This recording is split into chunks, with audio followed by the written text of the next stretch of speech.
नमस्कार, मी सुरेश सुमरे. आपण पाहत आहात A1 एक्सप्रेस मीडिया पेजचे तेज वार्ता न्यूज अँड एंटरटेनमेंट. तर आजच्या बातमीपत्र एक निमित्त आष्टी तालुक्यातील सावरगाव येथील रामकिसन जगन्नाथ बोरुडे या शेतकऱ्यांनी आपल्या मुलाला BSc वाईन टेक्नॉलॉजीसाठी अहमदनगरला शिक्षण घेण्यासाठी पाठवले. आपल्या मुलांचा भविष्यकाळ उज्ज्वल व्हावा या हेतूने मुलांचे शिक्षण चालूच ठेवले. सुलतानी आणि आसमानी संकटामध्ये होरपळून निघालेल्या शेतकऱ्यांच्या पदरी मात्र निराशाच होती. रामकिसन बोरुडे यांचा मुलगा शिवाजी बोरुडे हा असाच गरिबीने आणि आर्थिक व्यवस्थेने हतबल झाला. दिनांक 6 मार्च रोजी अहमदनगर येथील रेल्वे स्टेशन मध्ये रेल्वे खाली उडी घेतली आणि आपली कायमची जीवनयात्रा संपवली. या बातमीने बोरुडे कुटुंबावर अक्षरशः दुःखाचा डोंगर कोसळला. शासनाच्या या उदासीन धोरणामुळे हा एक बळी ठरला.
आष्टी तालुक्यातील मौजे सावरगाव येथील शिवाजी रामकिसन बोरुडे या 23 वर्षाच्या युवकाने अहमदनगर रेल्वे स्टेशनवर या ठिकाणी आत्महत्या केलेली आहे. या आत्महत्येचं कारण म्हणजे तब्बल कर्जाचा बोजा आणि शिक्षणाचा खर्च, घरच्यांचा खर्च, हा सगळा एकंदरीत खर्चाने तो त्रस्त झालेला होता. आणि त्याच्या वडिलांचं नाव आहे रामकिसन जगन्नाथ बोरुडे असं आहे. तर या ठिकाणी आपल्याबरोबर आहेत त्यांचे मेहुणे, त्यांच्याकडून जाणून घेऊया ही घटना कशी घडली. मी शिवाजी रामकिसन बोरुडे, हा माझा मामे भाऊ, मी त्याचा आते भाऊ.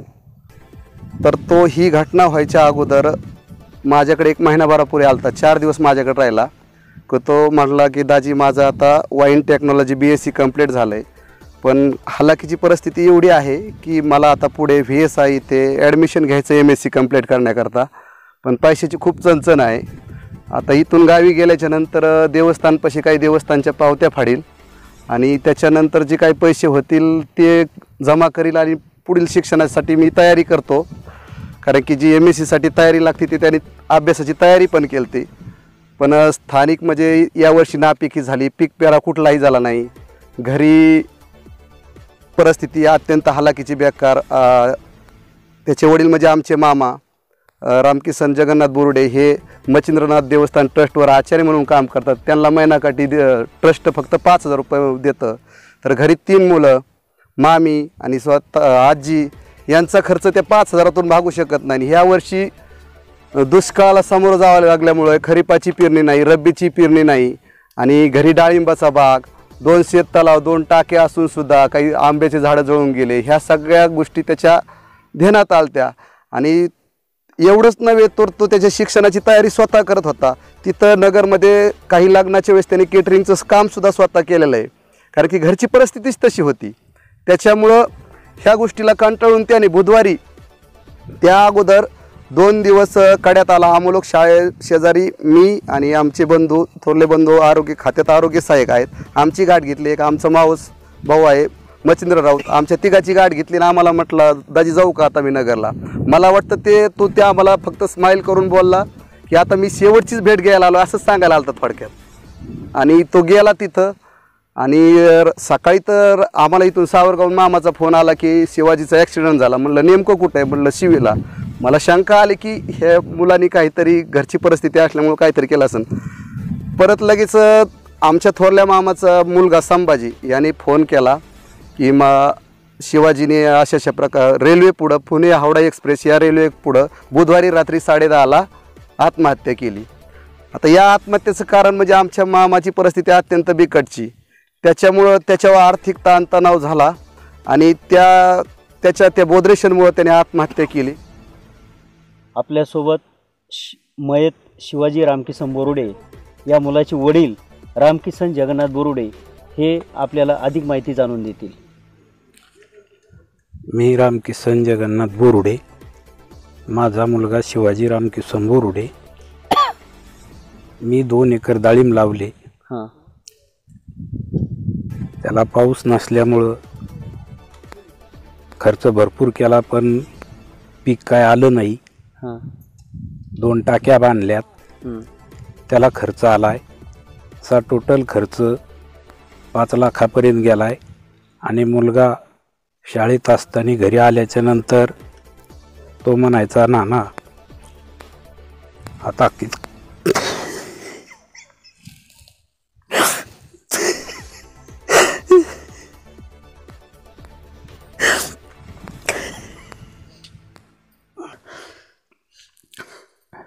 हे कर्ज आता कसं फेडायचं म्हणून तो नगरला गेला.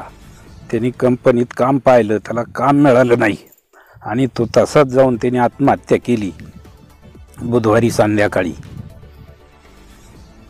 आणि मी जर सावरगाव येथे मच्छिंद्रनाथ देवस्थान ट्रस्ट येथे 6,000 रुपये महिन्यानी काम करतो. त्याच्यावर काही भागत नव्हतं. काही बँकेचं लोन घेतलं, मुलांचे शिक्षण चालू आहेत आणि एवढं करून ते भागाना काही खाजगी सावकाराचं कर्ज असं 5 लाखापर्यंत टोटल कर्ज आहे. याचं टेन्शन घेतलं का मुलांनी? याचं टेन्शन घेऊन त्याने आत्महत्या केली. शेतकरी संघटनेचे बीड जिल्ह्याचे अध्यक्ष डॉक्टर आजमोद्दीन भाई यांच्याकडून अधिक माहिती जाणून घेऊया. आज आम्ही आष्टी तालुक्यातील सावरगाव येथे आत्महत्याग्रस्त शेतकऱ्याच्या घरी आलो आहोत. त्याची परिस्थिती पाहिल्याच्या नंतर विदारक परिस्थिती इतकी आहे की बाग जळून गेलेला आहे. सरकारच्या धोरणाचा हा परत एक बळी गेलेला आहे. सरकारने जेवढ्या विकास योजना आणल्या त्या शेतकऱ्यांच्या बळी घेण्याकरता आणलंय असं यातून सिद्ध होतंय. सरकारने सांगितलं फळबागा लावा, आज परत सांगते पांडुरंग फुंडकर फळबाग योजना राबवा. या लोकांनी बाग लावला, त्याच्यासाठी लाखो कर्ज घेऊन पाण्याच्या टाक्या बांधल्या, शेत तलाव केलेत आणि एवढं करून देखील पाण्याच्या पुरतं कुठल्याही शासनाचा निधी किंवा उपलब्ध नसल्यामुळे तो बाग जळाला आहे. घरची परिस्थिती इतकी हालाकीची की 6,000 रुपये महिन्याप्रमाणे त्याचे वडील रोजगारदारी करतायत. 3 मुलांचं शिक्षण चालू आहे. मुलगा पदवीधर होऊन बेरोजगार आहे. घरच्या या हालाकीच्या परिस्थितीने कामाच्या शोधात फिरून तो बळी गेलेला आहे. आणि यावर शासन निर्णय सगळे चुकीचे झाल्यामुळं हा शासनाच्या धोरणाचा बळी आहे. आणि शासन हे उद्योजकाला आणि शेतकऱ्याचे बळी घालवून जर ते शेतकरी गावात सोडून ज्यावेळेस शहरात जातील आणि उद्योजकाला मजूर पुरवतील, त्या धोरणाचाच हा एक बळी असून शेतकऱ्यांचा छळ करून हा घेतलेला शासनाने बळी आहे असं आमचं सर्व म्हणणं आहे. आज जो बळी गेलाय आत्ता तुम्ही त्या मुलाची वडिलाची परिस्थिती बघितली. अगदी म्हणजे त्यांना बोलता सुद्धा येत नाही एवढं म्हणजे त्यांच्या मनावर प्रेशर आलेलं आहे. तर अशा पद्धतीने जर बळी जास्त जायला लागले तर या देशाचं काय होणार? ह्या देशातून शेतकरी संपेल आणि उद्योजक हेच तुमचं सगळं धोरण राबवतील आणि राज्यकर्ते तुमचं धोरण राबवतील. आणि उद्या भविष्यात प्रत्येक शेतकऱ्याचा माणूस हा एक मजूर म्हणून शहराला पुरवला जाईल आणि शेतकऱ्याचे आया बहिणी ह्या त्यांच्या घरी धुनी भांडीला पुरवण्याकरता हे सगळं खेळ राजकीय नीती 1951 पासून पंडित नेहरूपासून या आवश्यक वस्तू कायदा निर्माण केला त्यातून चाललेला हा खेळ आहे.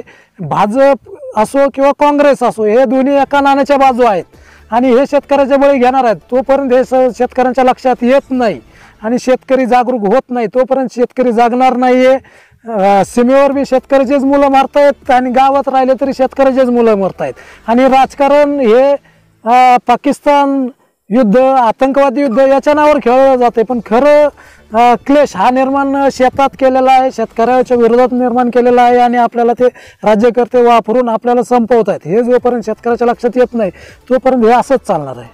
म्हणजे खरं युद्ध आज शेतकऱ्यांच्या दारिद्र्याविषयी लढलं गेलं पाहिजे असं तुम्हाला म्हणायचं आहे का? हो, शेतकऱ्याच्या स्वतःचं जर शेतकरी जिवंत ठेवायचं असेल तर शेतकऱ्यांनी आता जागरूक होऊन शासकीय धोरणाविरुद्ध लढलं पाहिजे, तर शेतकरी आणि शेती जगेल, नाही तर कोणीही जगणार नाही. मला असं वाटतं शेतकऱ्यांसाठी सुद्धा आता एक स्वतंत्र मंत्रालय करण्याची वेळ आलेली आहे. शेतकऱ्याकरता स्वतंत्र मंत्रालय करण्याची वेळ नक्की आली, परंतु शेतकऱ्यांनी मतदान त्या पद्धतीने केलं पाहिजे. भाजप काँग्रेस पुरस्कृत सोडून कुठेतरी नवी शक्ती उभी केली पाहिजे. त्यात राजकारण न करता सगळ्या शेतकऱ्यांनी एकत्र येऊन सरकारवर कसा दबाव टाकता येईल आणि सरकार आपल्या बाजूने कसं झुकल आणि येणारा मतदान हे शेती प्रश्नावरच झालं पाहिजे. प्रत्येकाने जाब विचारलं पाहिजे, आम्हाला हमी भाव मिळत नाही, आम्हाला शेतमाल तारणाची योजना आमच्याकडे लाभवली जात नाही, आम्हाला फक्त विकासाची योजना सांगायला लागला तुम्ही, विकासातून आम्हाला तुम्ही भकास केलंय आणि कर्जबाजारी केलंय. या शेतकऱ्याला विकासाच्या नावाखाली फळबाग लावली, 5 लाख रुपये कर्ज केले आणि त्याचा बळी घेतलाय त्याने. आणि अनुदानाच्या विषयी सुद्धा सरकार प्रत्येक वेळी घोषणा एक करते आणि बदलते आणि कमी प्रमाणात अनुदान देते, याविषयी काय बोलणार तुम्ही? शेतकऱ्याने आतापर्यंत अनुदान दिलंयच कुठे? फक्त तहसीलला जमा झालंय तुमचं दुष्काळ विमा अनुदान 3400 निम्मा हप्ता, तो काही वाटप झालेला नाही.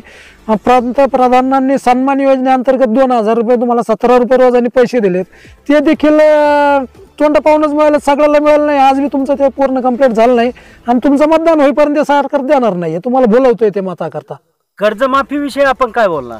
कर्जमाफी नेमकी मिळाली कोणाला हा एक महत्त्वाचा प्रश्न आहे, कारण कर्जमाफी ज्यांनी रेग्युलर पोट भरले त्यांना मिळालं नाही आणि मोठ्या शेतकऱ्याला तर त्यात वंचित राहिले. आता आमच्याकडे काही 10,000 रुपये शेतकऱ्यांनी कर्ज घेतले, त्याला माफी मिळालेली नाही. असे आमच्याकडे शेतकरी आहेत. ठराविक लोकांना शेतकऱ्यांनी कर्ज जरी माफी दिली तर त्याचा लाभ काय पूर्णतः झालेला नाही, ती पूर्णतः फेल झालेली आहे कर्जमाफी. आता ह्या भाजप सरकारने जास्तीत जास्त म्हणजे दळणवळणाची साधन आहे व रस्ते याच्यावर जास्त खर्च केलाय. मग यांनी ह्या 4.5 वर्षामध्ये सिंचनावर किती खर्च केलाय? अपेक्षित केलाय का कमी केलाय? सरकारचं धोरण योजना काढणे म्हणजे फक्त कार्यकर्ता पोचणं. हे दळणवळणावर जरी केलाय तर ते कार्यकर्ते पोचायला केलाय. सिंचन योजनेवर करतोय तिथेही कार्यकर्ता पोचण्याकरताच करतोय. तुम्ही जर प्रत्यक्षात पाहाल तर ठिबकचं जरी अनुदान घ्यायचं म्हणलं तुम्हाला कमिशन दिल्याशिवाय अनुदान मिळत नाही. तुमचा कृषी सहाय्यक सुद्धा काहीतरी नोंदणी करायचं म्हणलं काहीतरी घेतल्याशिवाय करत नाही. म्हणजे हे योजना शेतकऱ्यांना मारक आहेत, शेतकऱ्यांना तारक नाहीत, असा आमचा स्पष्ट आरोप आहे. शेतकरी संघटनेचे जे अध्यक्ष आहेत भाई, यांचा असा आरोप आहे या सरकारवर किंवा प्रत्येक पक्षावर की शेतकरी हा मेला पाहिजे, शेतकरी यांच्या नातेवाईकांच्या किंवा यांच्या जे कारखाने आहेत यांच्यामध्ये तो त्या ठिकाणी मजुरीला राहायला पाहिजे. ही जी स्लो पॉयझन आहे शेतकऱ्यांना दिलं जातं, अशा पद्धतीने यांनी या ठिकाणी टीका केलेली आहे. मला वाटतं आता शेतकरी जगतोय का मरतोय हे आता परमेश्वरालाच माहिती. NDA is still a prestigious career option for today's youth. But many students fail because Maths is the biggest hurdle for NDA aspirants. But this is not the case here. Here, maths is easy. Very easy. Thanks to Mr. Anis Kutti, a true mathematician who has helped more than 1,000 students to crack the NDA entrance exams. And more than 350 students have become officers in Army, Navy and Air Force. So far, the highest in Pune. This has happened because of his unconventional yet impactful fun maths techniques, which he has termed Changumangu, Jugalbandi, Chandal Chokadi, Mara Mari and many more. Sounds crazy, right? But it works. For example, Jugalbandi is an art of doing mathematics, taking different concepts together and explaining the concepts together so that it becomes easy for the students to attempt any competitive exams. His multiple board strategy helps in solving problems quickly and boosts the confidence of the students. He has achieved so much in life and yet he is down to earth. His ability to get involved with the students is truly amazing. I used to have fear of maths, but after joining Ani's classes, I have built up my confidence. My aim, my vision, my goal is to eliminate mathematics phobia so that students can learn mathematics with fun and crack any entrance exam in mathematics. I believe learning mathematics is fun. Come and experience at Ani's classes. Ani's classes, where maths is fun.